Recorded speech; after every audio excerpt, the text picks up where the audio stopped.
सत्य वचन, अमर वचन, जीवित वचन, दिव्य वचन, सत्य वचन, अमर वचन, जीवित वचन। साई दा बामा बनी दा बामा बगरे सा निरे सा निरे सा निरे सा निरे सा।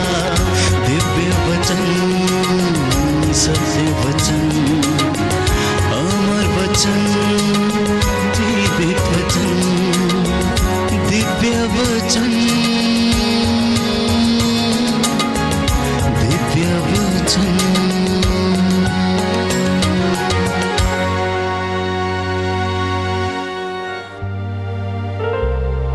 प्यारे भाई और बहनों, मैं आप सबका स्वागत करता हूं।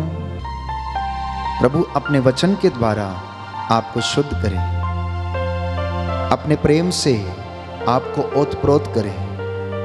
पवित्र आत्मा आप लोगों पर उतरे और आप लोगों को प्रेम के सूत्र में बांधे रखें। आइए हम प्रभु की महिमा के लिए एक सुंदर गीत गाते हुए आज की इस पवित्र संगति की शुरुआत करते हैं।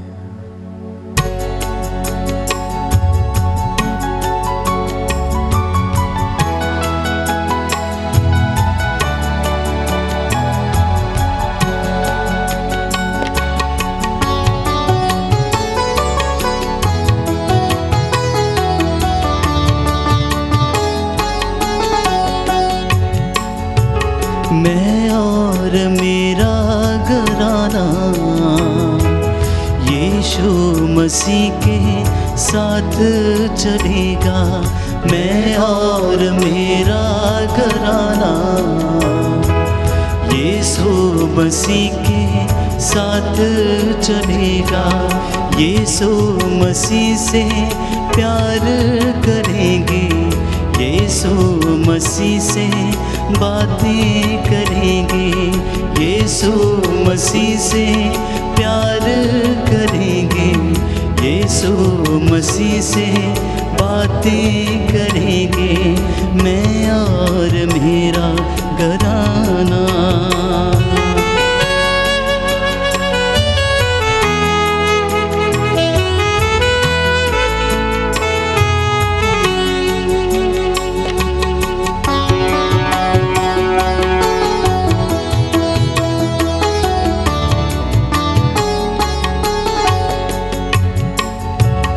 पूजा करेंगे यीशु की, रूह कुद्स से जिएंगे।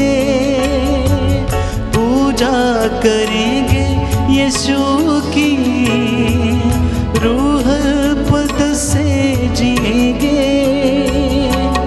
हर बात यीशु मसीह की बुद्धि से हम सुनेंगे। हर बात यीशु मसीह की बुद्धि से हम सुनेंगे। मैं और मेरा घराना यीशु मसीह के साथ चलेगा। यीशु मसीह से बातें करेंगे, यीशु मसीह से प्यार करेंगे।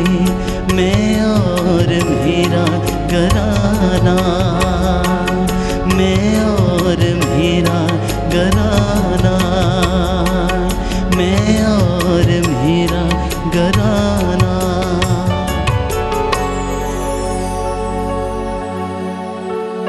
प्रियजनों, परिवार प्रेम का केंद्र है, जहां पर व्यक्ति प्यार करना सीखता है। परिवार में यदि प्रेम नहीं है तो वो परिवार टूट जाता है, बिखर जाता है। यदि परिवार में प्रेम नहीं है तो उस घर में ईश्वर की उपस्थिति नहीं है। मनुष्य प्रेम के लिए बना है और प्रेम के बिना वो नहीं रह सकता है। इंसान एक सामाजिक प्राणी है, इसलिए जब वो समाज में रहता है तो उसे एक दूसरे की भावनाओं की कद्र करना, एक दूसरे को सहन करना, एक दूसरे को क्षमा करना, एक दूसरे से प्रेम करना निहायत ही जरूरी और आवश्यक है। यह प्रेम अनेक प्रकार का है। माता पिता और बच्चों का प्रेम, पति पत्नी का प्रेम, दो प्रेमियों का प्रेम, और जो भक्त ईश्वर से प्रेम करता है, आध्यात्मिक प्रेम। प्यारे भाइयों और बहनों, प्रेम हमारे जीवन में अनेक स्तर पर हम अनुभव कर सकते हैं। बिना प्रेम के इंसान बिल्कुल भी रह नहीं सकता है, जी नहीं सकता है। और यदि इंसान सच्चा प्रेम करता है तो प्रियजनों उसमें त्याग की आवश्यकता है। जब तक व्यक्ति त्याग नहीं करता है तब तक वहां पर प्रेम उत्पन्न नहीं होता है। यदि वहां पर स्वार्थ है तो वह प्रेम झूठा है। और यह सच्चा प्रेम, त्याग भरा प्रेम ईश्वर से उत्पन्न होता है, क्योंकि बाइबल हमें बताती है कि ईश्वर प्रेम है। यूहन्ना के पहले पत्र अध्याय 4 पद संख्या 7 से 8 में पढ़ते हैं, क्योंकि ईश्वर प्रेम है और प्रेम ईश्वर से उत्पन्न होता है। संत पौलुस प्रेम को परिभाषित करते हैं कुरिन्थियों को लिखते हुए पहले पत्र में अध्याय 13 पद संख्या 4 से 7 में वो कहते हैं कि प्रेम सहनशील है, प्रेम दयालु है, ईर्ष्या नहीं करता, डींग नहीं मार करता, वो लोभी नहीं है, अशोभनीय व्यवहार नहीं करता है, अपना स्वार्थ नहीं खोजता है, वो झुंझलाता नहीं है, बुराई नहीं करता, ना ही बुराई का लेखा रखता है। वो सब कुछ सहन कर लेता है, सब कुछ क्षमा कर देता है, और वह दूसरों के पाप से नहीं, वह सदाचरण से प्रसन्न होता है। प्रेम सब कुछ ढक लेता है, सब कुछ पर विश्वास करता है, सब कुछ की आशा करता है और सब कुछ सह लेता है। मैं समझता हूं कि यदि ये सारे गुण परिवार में और दाम्पत्य जीवन में हैं तो इन परिवारों में लड़ाई झगड़े मनमुटाव नहीं होंगे। ईश्वर का प्रेम उनमें बना रहेगा और परिवार आदर्श परिवार बनेंगे।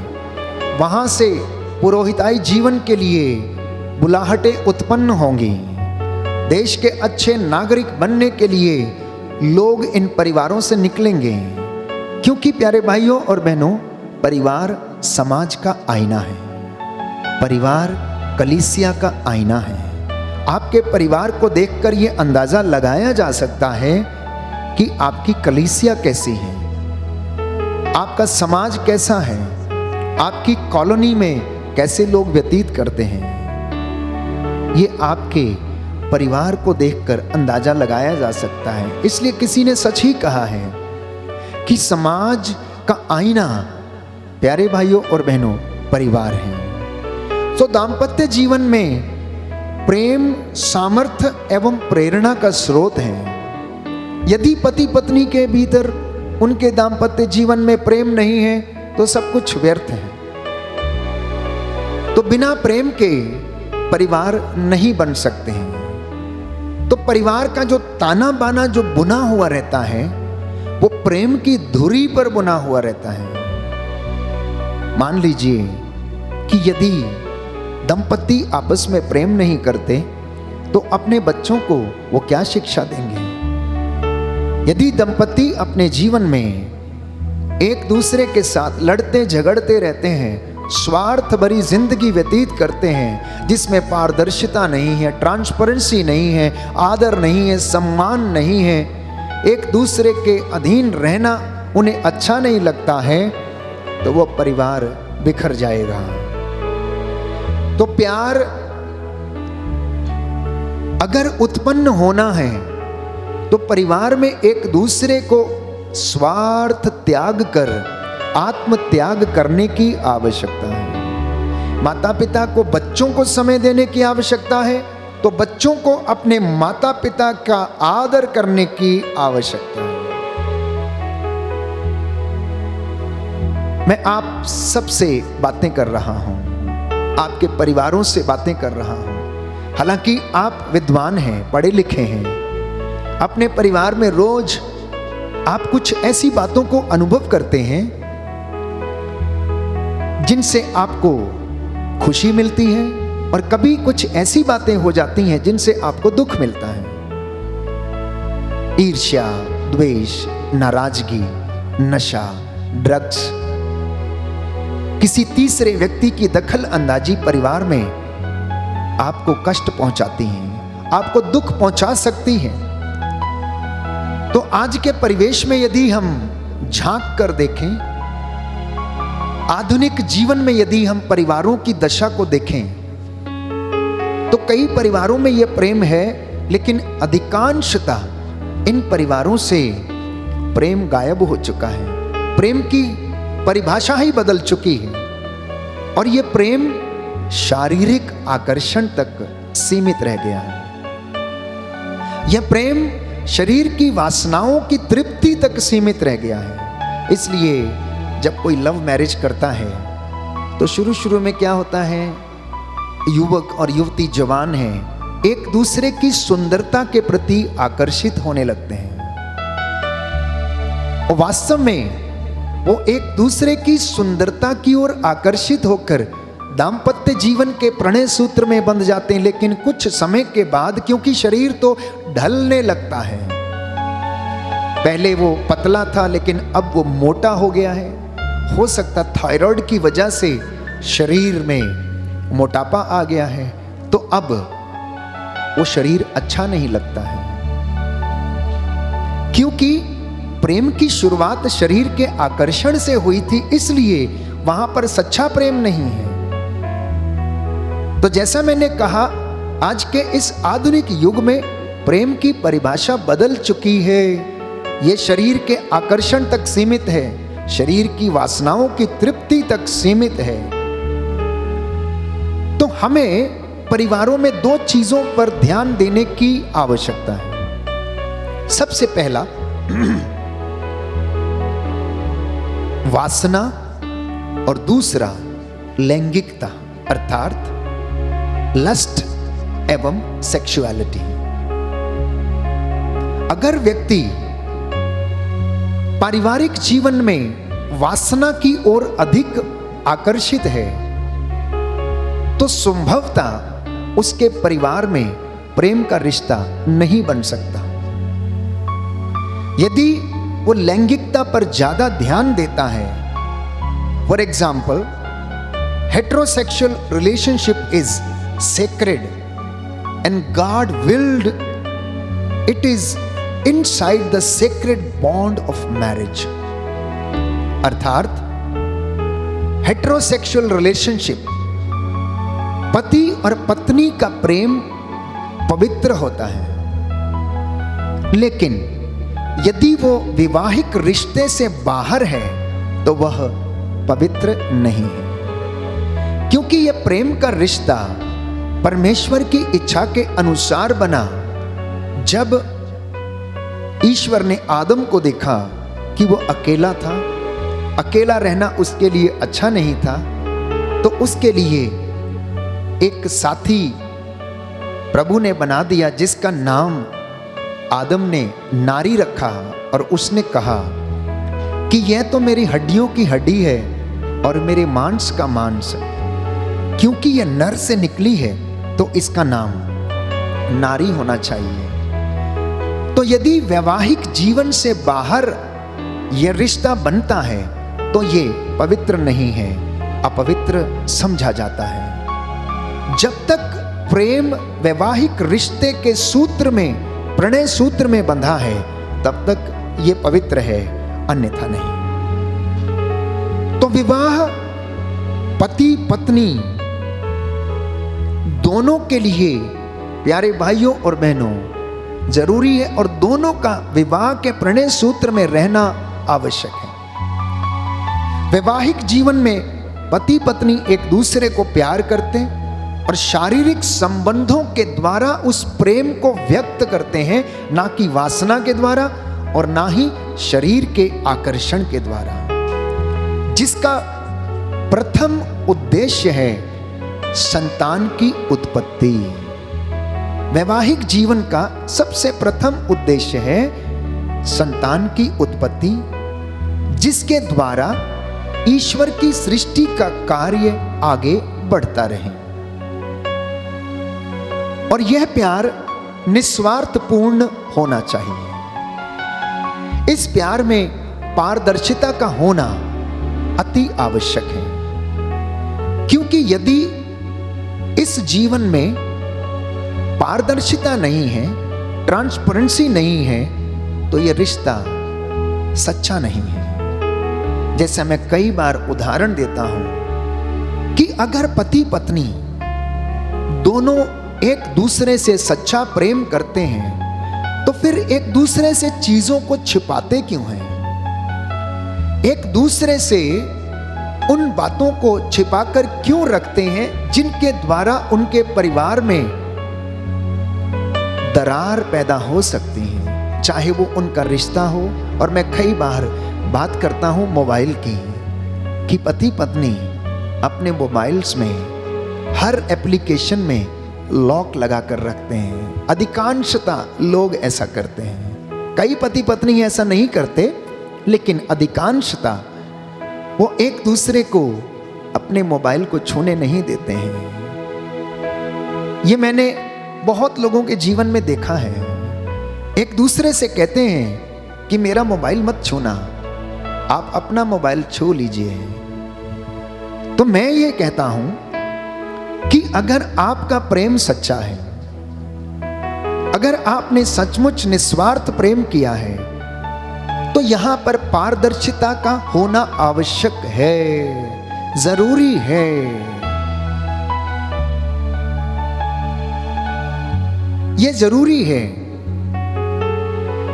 कि आप अपने रिश्ते को एक दूसरे के साथ व्यक्त करें, एक दूसरे का आदर करें, एक दूसरे के साथ आप प्रेम व्यवहार से बिना स्वार्थ के एक दूसरे का आदर और सम्मान करें। तो इस प्यार का जीवन संपूर्ण रूप से समर्पित होना चाहिए। अधिकांशतः लोग समर्पित नहीं हो पाते हैं, त्याग नहीं कर पाते हैं। पत्नी बीमार है तो कई बार पति व्यस्त रहता है, क्योंकि वो बाहर जाकर जीविका अर्जित करता है, शाम को थका हारा आता है और घर में बच्चों के लिए और अपने दाम्पत्य जीवन के लिए समय नहीं दे पाता है। तो सबसे पहली जरूरत इंसान को यह है परिवार में कि वह अपने परिवार के प्रति समर्पित रहे। आप दो और आपके दो, आपके माता पिता, आपके इन-लॉज, हर व्यक्ति को त्याग करने की आवश्यकता है। तो ये जो प्रेम आपके दाम्पत्य जीवन में झलकता है, यदि इसमें समर्पण नहीं है, अगर इसमें सैक्रिफाइस नहीं है, तो आप जीवन जीते नहीं, केवल जीवन बिताते हैं। एक बार मैंने एक दंपत्ति से पूछा कि आपका दाम्पत्य जीवन कैसा है? तो वो कहने लगा, फादर जी क्या बताएं, हम जीवन जी नहीं रहे हैं, हम तो केवल जीवन बिता रहे हैं। जीवन जीने में एक अलग मजा है, लेकिन जीवन कट रहा है, बीत रहा है, इसमें कोई मजा नहीं है। जो लोग जीवन को जीना जानते हैं, वो जिंदगी की हर एक परिस्थिति में, चाहे वो कैसी भी हो, चाहे वो पारिवारिक हो या विश्वास की जिंदगी हो, आध्यात्मिकता की जिंदगी हो, वो जानते हैं कि उस जीवन को कैसे आनंद उठाया जा सकता है। तो परिवार में सबसे पहले पारदर्शिता का होना अनिवार्य है। couple needs to have transparency in their life. Children need to have transparency in their life when they deal and when they relate with their parents. और दूसरी बात, परिवार में प्रार्थना का होना अत्यंत आवश्यक है। जिस घर में प्रार्थना नहीं है वो घर बिखर जाता है। मदर तेरेसा ने कहा, the family which praise together stage together. जो परिवार एक साथ मिलकर प्रार्थना करता है, एक मेज पर खाता है, वो कभी टूटता नहीं है। लेकिन आधुनिक युग में हम देखते हैं, मम्मी कई बार अलग बैठकर खाती है तो पापा कहीं अलग बैठकर खाता है, बेटा अपनी प्लेट लेकर पार्लर में बैठकर खाता है, टीवी के सामने बैठकर खाता है तो बेटी अपने कमरे में बैठकर खाती है। कई परिवारों की ये दुर्दशा है। तो वो परिवार एक नहीं है। जब मन चाहा खा लिया, जब मन चाहा घर में आ गए, तो प्रेम कैसे पनपेगा? प्रेम का पौधा कभी बढ़ नहीं सकता है। अगर आप चाहते हैं कि प्रेम आपके परिवार में बढ़े, आपके जीवन में चंगाई आए, शांति आए, तो पारिवारिक प्रार्थना का होना अत्यंत आवश्यक है। तीसरी बात, माता पिता बच्चों को टाइम दे और बच्चे माता पिता को टाइम दें, अन्यथा कोई तीसरा व्यक्ति इन्हें टाइम देगा और ये प्यारे भाइयों और बहनों अपने जीवन में निराश होकर बिखर जाएंगे। जब कोई तीसरा व्यक्ति इन्हें समय देना शुरू कर देगा तो परिवार में बाधा उत्पन्न होने लगेगी, अनेक प्रकार के मनमुटाव, अनेक प्रकार के शक पैदा होने लगेंगे और रिश्ते हो सकता है अपवित्र हो जाएं। चौथी बात, विचारों का आदान प्रदान होने की आवश्यकता है। कई परिवारों में विचारों का आदान प्रदान नहीं होता है, एक दूसरे को सहन नहीं कर पाते हैं, कुछ बोलो तो समझते नहीं हैं, जिद करते हैं। पिता 10,000 रुपए महीना कमाता है और बेटा कहता है कि मुझे 1 लाख की मोटरसाइकिल चाहिए। तो विचारों का आदान प्रदान नहीं है, एक दूसरे को समझते नहीं है, तो कैसे वहां पर शांति बनी रहेगी?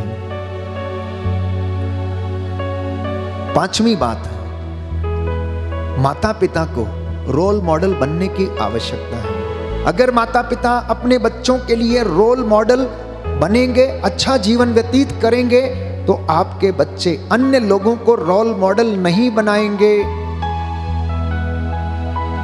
My dear people of God, मेरे प्रियजनों, अगर परिवारों को शुद्ध होना है, चंगे होना है, आदर्श बनना है, तो माता पिता को सर्वप्रथम ये कार्य अपने जीवन में करने की आवश्यकता है, क्योंकि परिवार प्रथम पाठशाला है। Family is the first school, जहां पर बच्चा उठना बैठना बोलना सीखता है। गुड मॉर्निंग, गुड आफ्टरनून, जय यीशु, यीशु की बड़ाई बोलना सीखता है, आदर सम्मान सीखता है, पैर छूना सीखता है, एक दूसरे का आदर करना सीखता है। अब यह निर्भर करता है घर के लोगों पर कि घर के लोग उसे क्या सिखाते हैं। स्कूल तो बच्चा बाद में जाता है, लेकिन सर्वप्रथम हर चीज वो परिवार से सीखता है, जहां बच्चे अच्छाई और बुराई सीखते हैं। संस्कारों का ज्ञान माता पिता उसे प्रदान करते हैं, तो जो संस्कार माता पिता के जीवन में है वही संस्कार बच्चे के जीवन में भी आएंगे। इसलिए माता पिता आप ये ना समझें कि मेरा बेटा ये काम करे, मेरा बेटा वो काम करे, मेरा बेटा ऐसा करे। आप उससे तमाम अपेक्षाएं रखते हैं, तो इन अपेक्षाओं का होना जरूरी है, लेकिन सबसे पहले आप इन अपेक्षाओं पर खरे उतरें, तब आपका परिवार, प्यारे भाइयों और बहनों, प्रेम में आगे बढ़ सकता है। एक विशेष बात, टीचर अर्थात शिक्षक केवल किताबी ज्ञान देता है और उस किताबी ज्ञान से बच्चा अपनी जीविका अर्जित कर पाता है, लेकिन माता पिता जीवन में आदर्श व्यक्ति बनने का ज्ञान देते हैं। माता पिता जीवन में आदर्श व्यक्ति बनने का ज्ञान देते हैं, उसे संस्कार सिखाते हैं, विश्वास उसमें भरते हैं, उसे आदर्श व्यक्ति बनना सिखाते हैं, सत्य बोलना सिखाते हैं, प्रेम करना सिखाते हैं। ये माता पिता की जिम्मेदारी है। इसलिए जो संतान ईश्वर की ओर से आपको वरदान स्वरूप मिलती है, माता पिता की जिम्मेदारी बनती है कि उन्हें प्रभु के प्रेम में आगे बढ़ाएं, उन्हें प्रभु की महिमा में आप सिखाएं कि प्रभु की महिमा कैसे करनी चाहिए। उन्हें नैतिक शिक्षा, नैतिक मूल्यों, धार्मिक मूल्यों को सिखाने की जिम्मेदारी सबसे पहले माता पिता की है, फिर शिक्षक की और उसके बाद समाज की। तो इस पाठशाला में माता पिता का काम क्या है? बाइबल इसके विषय में बताती है कि इस प्राइमरी स्कूल में माता पिता की जिम्मेदारी है सर्वप्रथम बच्चों को सिखाना। और बाइबल इसके विषय में कहती है, ड्यूट्रोनॉमी चैप्टर 6 वर्स 6 to 7, विधि विवरण ग्रंथ अध्याय 6 पद संख्या 6 से 7, जो शिक्षा मैं आज तुम्हें दे रहा हूं वे तुम्हारे हृदय पर अंकित रहे। तुम उन्हें अपने पुत्रों को अच्छी तरह सिखाओ, घर में बैठते या राह चलते, शाम को लेटते या सुबह उठते समय उनकी चर्चा किया करो। जो शिक्षा प्रभु कहता है मैं तुम्हें दे रहा हूं, इनकी चर्चा तुम अपने घर में किया करो, अपने पुत्र पौत्रों को सिखाओ, ये तुम्हारे हृदय पर अंकित रहे। रास्ते में चलते समय, शाम को लेटते समय, सुबह उठते समय अपने बच्चों के साथ तुम इसकी चर्चा किया करो। और आपका बच्चा कभी भी भटकेगा नहीं, आपका बच्चा कभी भी आपसे दूर नहीं जाएगा, आपका बच्चा आपसे प्रेम करेगा और सदा इस सत्य के रास्ते पर चलेगा। दूसरी जिम्मेदारी पवित्र बाइबल हमें बताती है, सूक्ति ग्रंथ अध्याय 22 पद संख्या 6, कि माता पिता की दूसरी जिम्मेदारी है अपने बच्चों को प्रशिक्षण देना। आप उन्हें बहुत बड़ी बड़ी ट्रेनिंग्स करवाते हैं, लेकिन आप घर में ट्रेनिंग देना भूल जाते हैं, घर में प्रशिक्षित करना भूल जाते हैं। सुनिए ध्यान से, बाइबल क्या कहती है, युवक को बचपन से ही सन्मार्ग की शिक्षा दो, वह बुढ़ापे में उससे कभी नहीं भटकेगा। अर्थात अपने बच्चों को बचपन से ही, युवावस्था से ही सन्मार्ग की शिक्षा देना और बुढ़ापे तक वो उससे कभी नहीं भटकेगा। बुढ़ापे तक कभी उससे वो भटकेगा नहीं, क्योंकि यशाया नबी लिखता है अध्याय 38 पद संख्या 19 और उसका दूसरा भाग, कि पिता अपने पुत्रों को सत्य प्रतिज्ञता का ज्ञान कराए। क्या करना है? पिता को अपने पुत्रों को और बच्चों को सत्य प्रतिज्ञता का ज्ञान कराने की आवश्यकता है। तीसरी ट्रेनिंग बाइबल हमें बताती है कि माता पिता अपने बच्चों को दें शोक गीत अध्याय 2 पद संख्या 19, उठो रात को चिल्लाओ, पहले पहर अपना हृदय पानी की तरह बहा दो। अपने बच्चों के प्राण बचाने के लिए प्रभु से प्रार्थना करो। माता पिता, अगर आपका बच्चा बुरी संगति में पड़ गया है, अगर वो ड्रग्स में है, नशा लेना शुरू कर दिया, निराश है, तो दंपतियों का, पति पत्नी का, माता का, पिता का कर्तव्य है कि सुबह भोर में उठकर वो त्याग करे, प्रभु से विनती करे, हाथों को उठाते हुए पापों के लिए प्रायश्चित करे। ठीक वैसे जैसे अय्यूब नबी हम पढ़ते हैं अध्याय 1 पद संख्या 5 में, कि वह नित्य प्रतिदिन उठकर अपने बच्चों के लिए वेदी पर बलिदान चढ़ाया करता था। प्रभु से कहता था कि प्रभु मेरे बच्चों को क्षमा करना, जाने अनजाने में रात दावत उड़ाते समय, खाते पीते समय इनसे कोई जघन्य अपराध ना हो गया हो, हे प्रभु इन्हें क्षमा करना।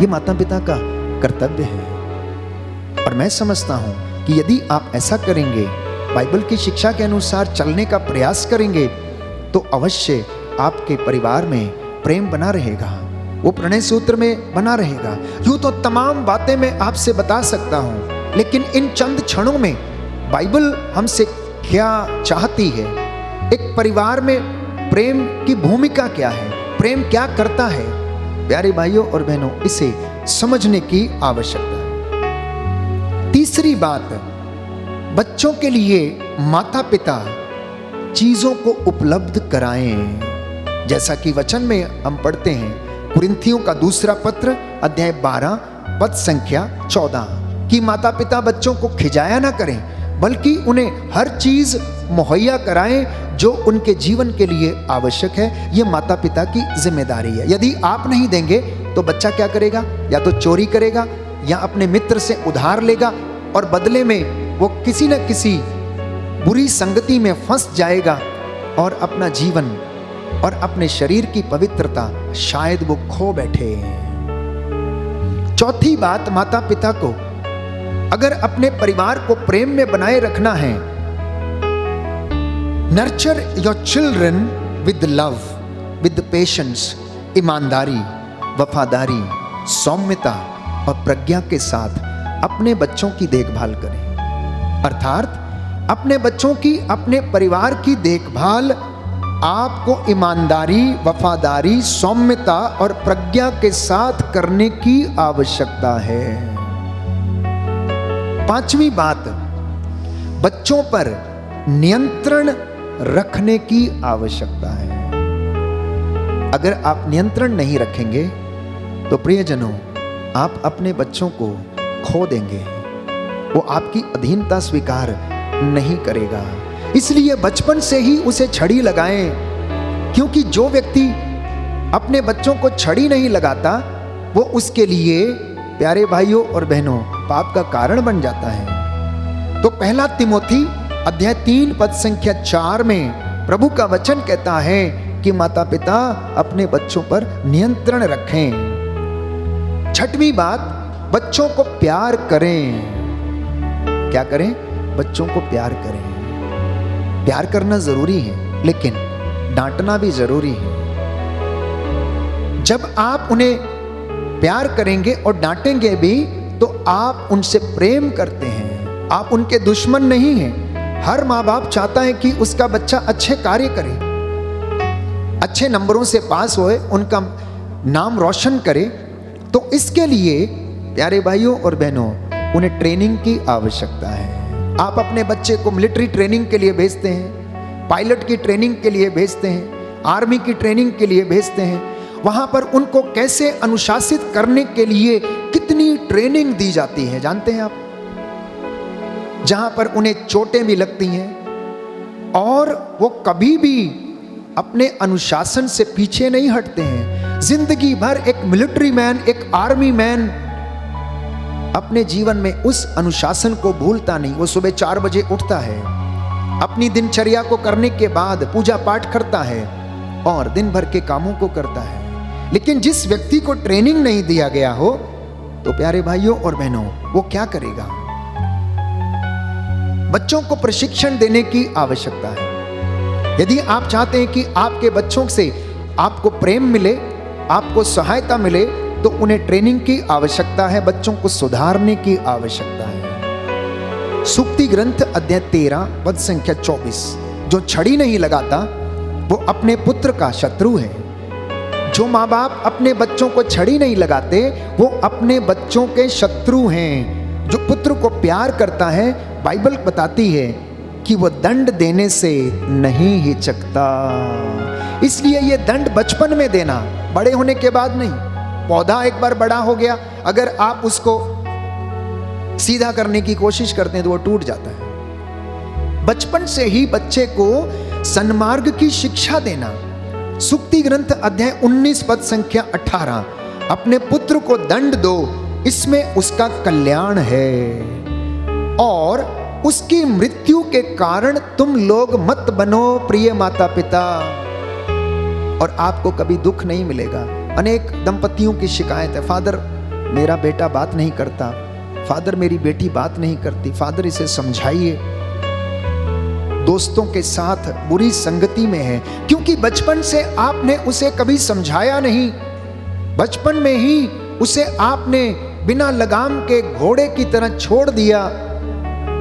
बाइबल हमें बताती है कि क्योंकि घोड़े को नियंत्रण करने के लिए उसके मुंह में लगाम डालनी पड़ती है, और जब वो ट्रेन हो जाता है तो वो अपनी दिशा पर चलता है। वैसे ही प्यारे भाइयों और बहनों, हमारे जीवन में माता पिता को अपने बच्चों को प्रशिक्षण देने की आवश्यकता है। सूक्ति ग्रंथ अध्याय 22 पद संख्या 15, नवयुवक के हृदय में जो मूर्खता घर कर गई उसे अनुशासन की लाठी निकाल देगी। देखिए सुंदर वचन है कि अगर युवक और युवती के जीवन में, मन में, दिमाग में मूर्खता घर कर गई है तो उसे अनुशासन की लाठी जो है वो निकाल देगी और उस बच्चे का जीवन सुधर जाएगा और जीवन में वो धोखा नहीं खाएगा। Book of Proverbs chapter 23 verse 13, युवक को दंड देने से मत हिचको, छड़ी लगाने से वो मरेगा नहीं परंतु उसका जीवन सुधर जाएगा, उसका जीवन बन जाएगा। इसके साथ ही बच्चों को इंस्ट्रक्शन देने की आवश्यकता है। यदि आप चाहते हैं कि आपके परिवार प्रेम में बढ़े, आपका परिवार उन्नति करे, आपका परिवार आदर्श क्रिस्तीय परिवार बने, तो बाइबल की इन बातों को जानने, सुनने, समझने, चरित्रार्थ करने की आवश्यकता है। तो बाइबल हमें बताती है, book of Proverbs chapter 22 verse 6, उन लोगों के समान मत बनो जो दूसरों की जमानत देते और कर्जदारों की जिम्मेदारी लेते हैं। कहीं ऐसा ना हो कि चुकाने के लिए तुम्हारे पास पैसा ना हो और तुम्हारा विस्तार रुक जाए, तुम्हारी उन्नति रुक जाए। ऐसे लोगों की जमानत मत लो। ऐसे लोगों की सेवा करने में कोई भी आनंद नहीं आता है, वरन अपने बच्चों को आप अच्छी शिक्षा देना। ध्यान रखना प्यारे भाइयों और बहनों कि परिवार का मूलभूत आधार प्रेम है। अगर प्रेम नहीं है तो उस घर में ईश्वर नहीं है। जिस घर में प्रार्थना नहीं है वो घर बिखरा हुआ है। वहां पर लोग अलग अलग स्वार्थपरता का जीवन बिताते हैं। उनकी भाषा कैसी होती है? ये मेरा है, ये तेरा है, तुम इतना कमाते हो, मैं इतना कमाता हूं। उनकी भाषा में हमारा शब्द नहीं है प्यारे भाई और बहनों। इसलिए आज के बाद ये तेरा मेरा छोड़कर सब लोग हमारा कहना सीखें कि ये हमारा है। पति पत्नी में तेरा मेरा नहीं, हमारा शब्द का इस्तेमाल होने की आवश्यकता। और जब आप ऐसा करेंगे तो खुद ब खुद आपका परिवार प्यारे भाइयों और बहनों आदर्श मसीही परिवार बनेगा और इस परिवार के रिश्ते को विवाहिक रिश्ता पवित्र करता है। तो पति पत्नी का रिश्ता आपसी संबंध, सामंजस्य अर्थात आपसी तालमेल, यौन इच्छाओं की पूर्ति, संतान उत्पन्न करना, ये प्यारे भाइयों और बहनों परिवार के उद्देश्य हैं।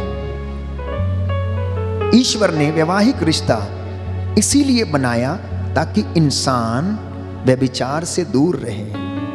व्यभिचार की आशंका के कारण समाज में यह रिश्ते का होना अनिवार्य है, अन्यथा व्यभिचार को कोई रोक नहीं सकता है। इसलिए पति पत्नी में यह रिश्ता पवित्र होना चाहिए।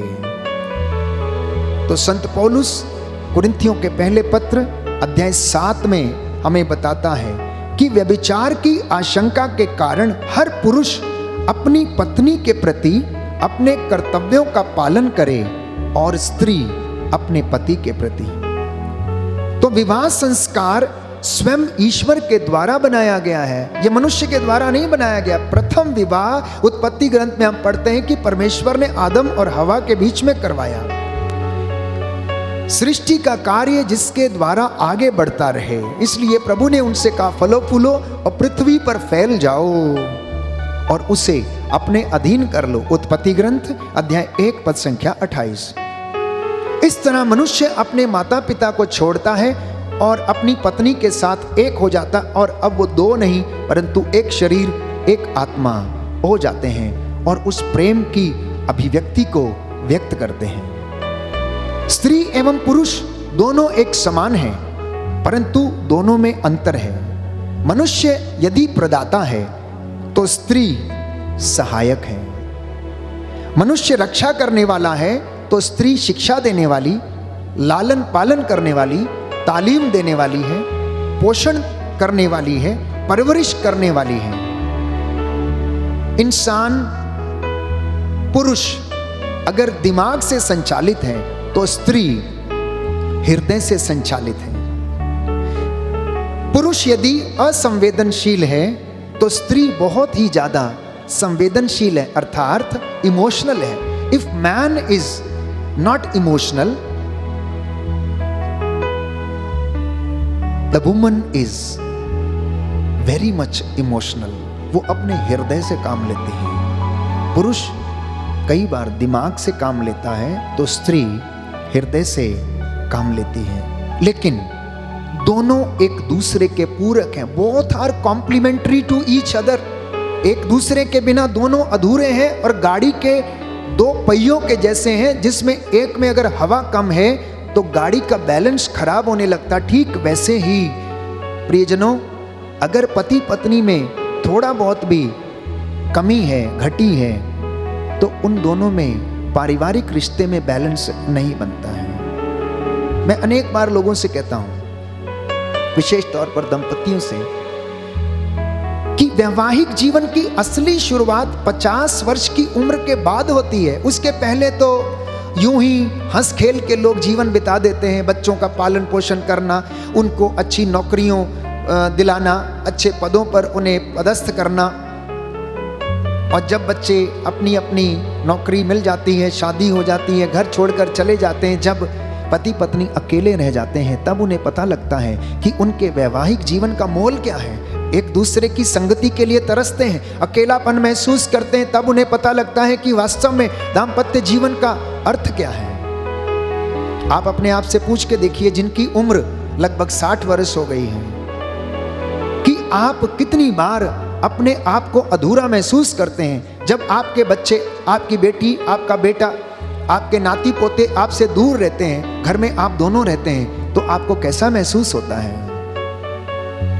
तो विवाह संस्कार की आशीष जो हमें मिलती है उससे हमें एकता की कृपा मिलती है। We get the grace of unity in the sacrament of marriage.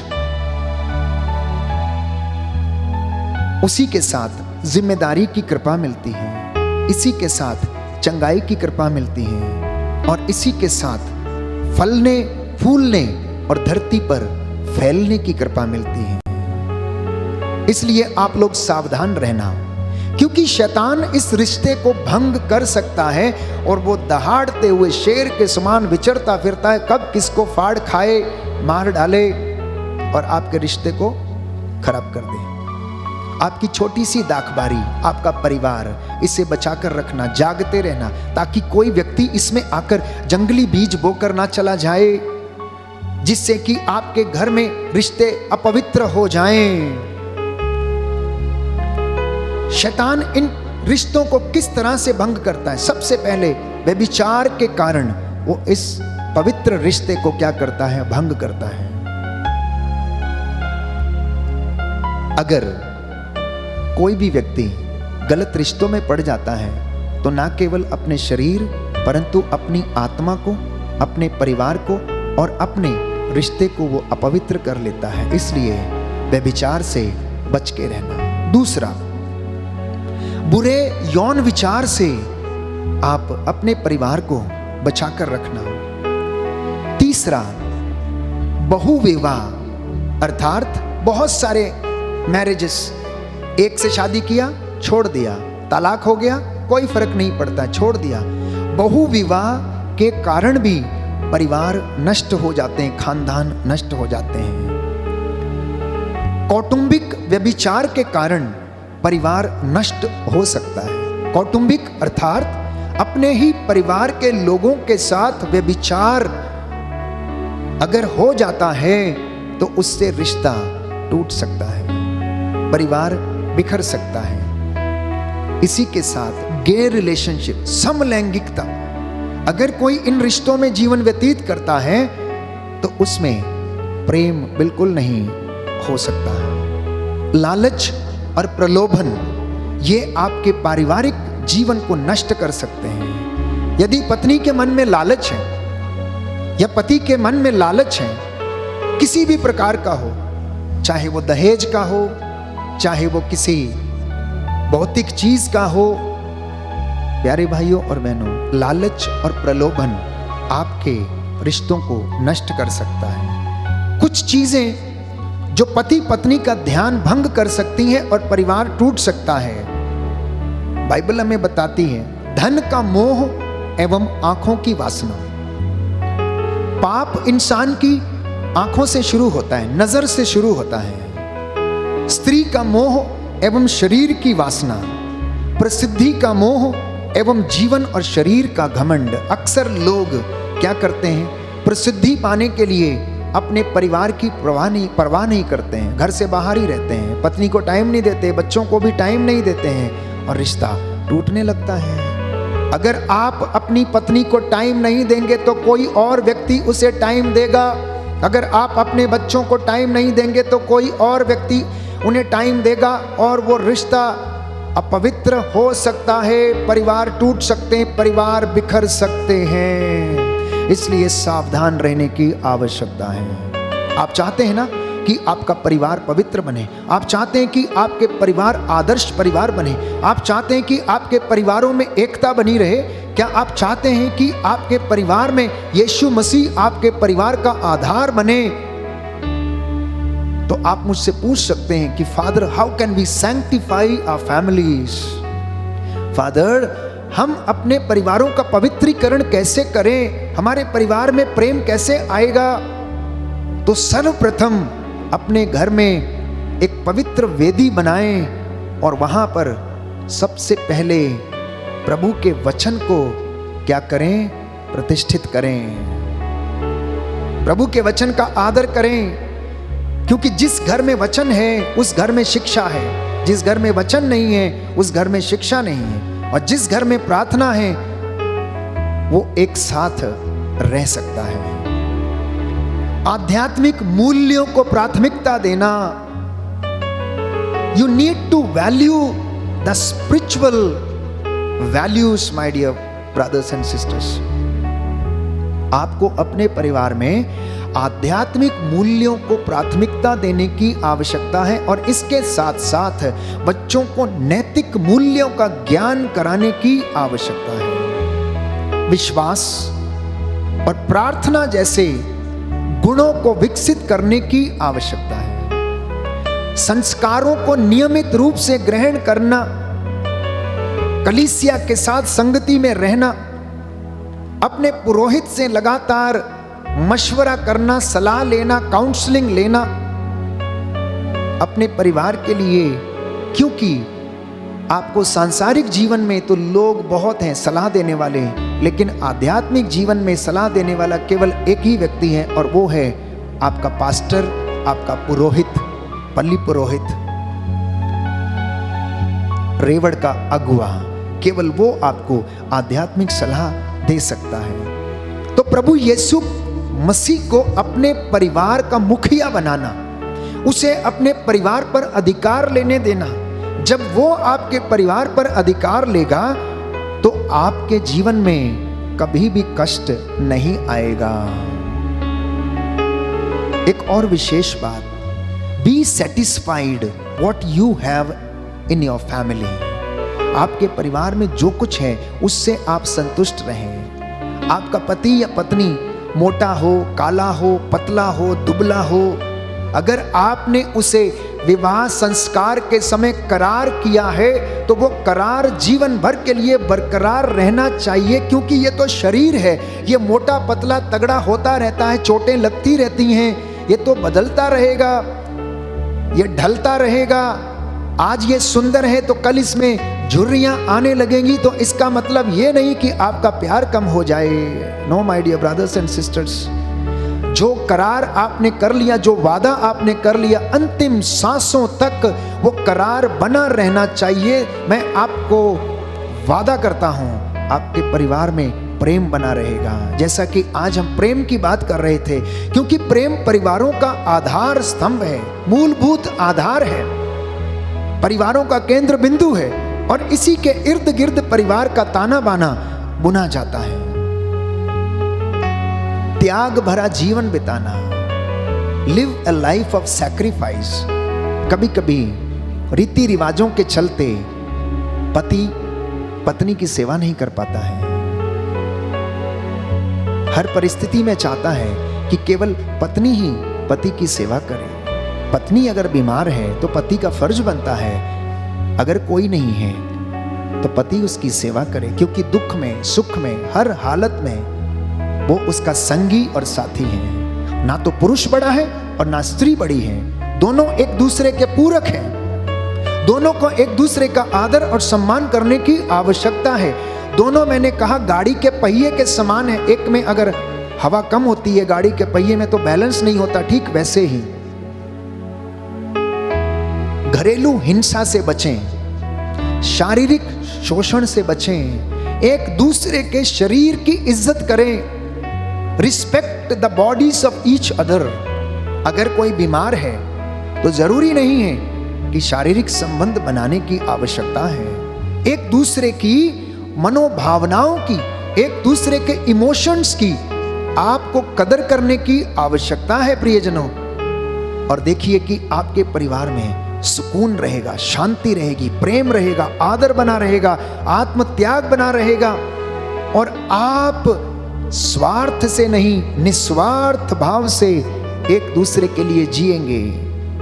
इसलिए त्याग भरा जीवन जीना, आदर सम्मान एवं सेवा भाव के साथ जीवन जीना, एक दूसरे को पवित्र करने वाला प्यार प्रदर्शित करना, अपवित्र करने वाला नहीं। पति पत्नी एक दूसरे को खिलौना नहीं समझना। You are not toys, you are human beings.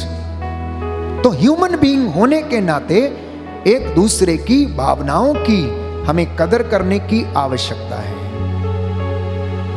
Thank you, धन्यवाद, I forgive you, good morning, good afternoon जैसे शब्दों का रोज इस्तेमाल करना।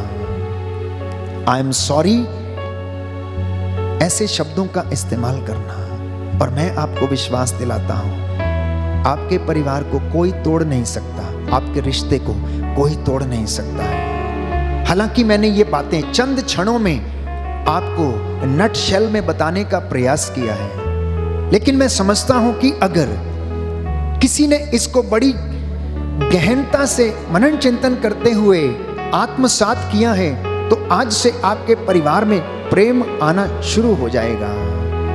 इसलिए अब जो नव दंपति हैं, आप अपने मन में इस बात को डाल लें कि आप अपने परिवार को आदर्श परिवार बनाने के लिए प्रथम दिन से ही आप कोशिश करनी शुरू कर दें। हर युवती को यह सोचना है कि उसे एक दिन मां बनना है, और हर मां को यह सोचना है कि उसे एक दिन सास बनना है। हर बहू को यह एक सोचना है कि उसे एक दिन बहू बनना है। हर युवक को यह सोचना है कि वह एक दिन पिता बनेगा, और हर पिता को यह सोचने की आवश्यकता है कि वह एक दिन ससुर बनेगा, दादा बनेगा, नाना बनेगा। जब आप इन बातों की अभिव्यक्ति करते रहते हैं तो प्रियजनों, आपको जिंदगी सिखाती रहती है कि इन अवस्थाओं में पहुंचने से आप लोगों को क्या लाभ मिल सकता है। परमेश्वर का हम शुक्रिया अदा करें कि आज की जो शिक्षा हमें दी गई है, हे प्रभु, उस शिक्षा के द्वारा मेरे जीवन में, मेरे परिवार में शांति आ जाए। Thank you, God bless you.